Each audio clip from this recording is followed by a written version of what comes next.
India versus பங்களாதேஷ்க்கு இடையேயான முதலாவது test போட்டிக்கான இந்திய அணியை அறிவிச்சிருக்காங்க. அந்த அறிவிச்ச அணியில் மிகப்பெரிய ஒரு மோசடியை கம்பீர் அவர்கள் செஞ்சிருக்காரு.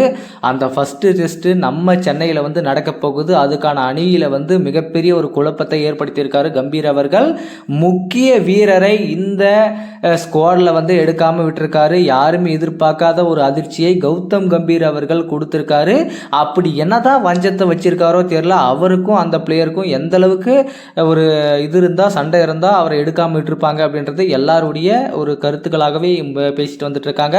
ஸோ அப்படி இருக்கும்போது அப்படி எந்த பிளேயரை டெஸ்ட்டில் எடுக்காமல் விட்டாங்க அப்படின்னு எல்லாருமே எதிர்பார்த்துட்டு இருக்கலாம். ஸ்ரேயஸ் ஐயரை தான் டெஸ்ட்டில் ட்ராப் பண்ணியிருக்காங்க. எதுக்காக கம்பீர் அவர்கள் வந்த உடனே நிறைய வீரர்களுடைய வாழ்க்கையில் விளையாடி கொண்டிருக்காரு அப்படின்னு சொல்லிட்டு பல பேர்கள் பேசப்பட்டு வந்துட்டு இருக்காங்க. அப்படி இருக்கும்போது இந்த ஸ்குவாடில் நிறைய மாற்றங்களை கொடுத்துருக்காரு. முக்கியமான விஷயமா பார்த்தீங்கன்னா சமி இன்னும் ரெக்கவர் ஆகலை. அதனால சமி இந்த ஸ்குவாடில் இடம் பிடிக்கல. யாஸ்துல் தயாலா ஃபர்ஸ்ட் டைம் மேடன் கால ஃபர்ஸ்ட் இந்த டெஸ்ட்டுக்கு இந்த ஸ்குவாடில் இடம் பிடிச்சிருக்காரு. ஸோ எதிர்பார்க்காத விஷயங்கள் பல விஷயங்கள் நடைபெறுகிறது.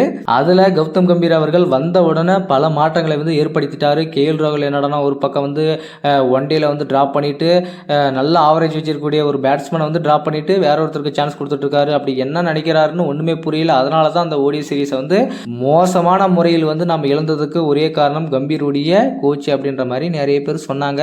ஸோ அது எந்த அளவுக்கு போக போகுது அப்படின்றது தெரியல. இனிமே இவர் ஒவ்வொரு பிளேயரையும் இப்படியே பண்ணிட்டு இருந்தாருன்னு வச்சிங்கன்னா எல்லா ரசிகர்களும் அவர் மேலே பயங்கர கோபத்தில் ஆளாக்கிடுவாங்க.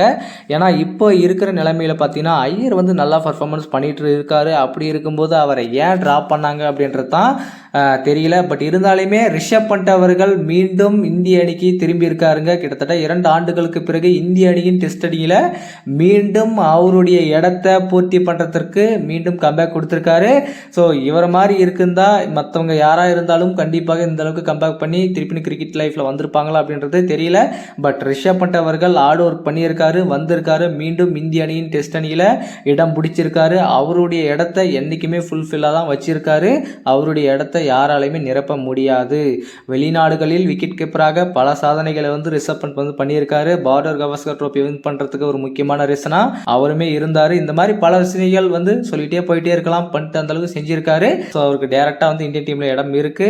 அதே மாதிரி கேஎல் ராகுலும் டெஸ்ட் அணியில் இடம் பிடிச்சிருக்காரு. கில் இருக்காரு, ஜெய்ஸ்வால் இருக்காரு, ரோஹித் சர்மா இருக்காரு, கோலி இருக்காரு. ஸோ புஜரா அவர்கள் ரீசெண்டா பார்த்தீங்கன்னா சரியான பர்ஃபார்மன்ஸ்ல இருந்தாரு. முன்னாடி சீசன்ல ரஞ்சி ட்ரோஃபில பயங்கரமான இன்னிங்ஸ் ஆடி இருந்தாரு.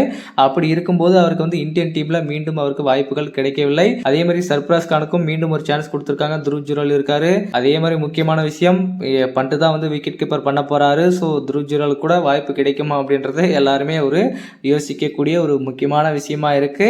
அதனை தொடர்ந்து KS பரத் அவர்கள் டிராப் பண்ணியிருக்காரு. முன்ன பண்ட் வரத்துக்கு முன்னாடி ஒரு பேக்கப் விக்கெட் கீப்பரா இருந்தாரு. பட் இருந்தாலுமே இப்போ அவரு இல்ல, ஸ்குவாட்ல இனிமே இடம் பிடிக்க போறது இல்ல. அக்ஷிப் தீப் இவரும் திருப்பி வந்திருக்காரு. முகமது சிராஜ், ஜஸ்பிரித் பும்ரா, குல்தீப் யாதவ், ரவீந்திர ஜடேஜா, ரவிச்சந்திரன் அஸ்வின் எல்லாருமே இடம் பிடிச்சிருக்காங்க. இன்னும் அக்சர் பட்டேலும் பிடிச்சிருக்காரு. ஸோ ஸ்குவாட இருக்கு. பட் இருந்தாலுமே இந்த மாதிரி பிளேயர்ஸ் எல்லாம் மிஸ் ஆறாங்க. ஐயர் மிஸ் ஆறாரு. ஸோ கண்டிப்பாக கௌதம் கம்பீர் அவர்கள் ஏதோ ஒரு திட்டத்தோட தான் வந்திருக்காரு மக்களே. ஸோ இந்த டெஸ்ட் அணிக்கு இந்திய அணியை அறிவிச்சிருக்காங்க. இந்த அணியை பற்றி உங்களுடைய கருத்துக்கள் என்ன? அதே மாதிரி இந்த அணியில இன்னும் யார் யார் வந்திருந்தா ஸ்கோர்ல நல்லா இருந்திருக்கும் அப்படின்றத உங்களுடைய கருத்துக்கள் என்னன்றத மறக்காம கமெண்ட்ல சொல்லுங்க.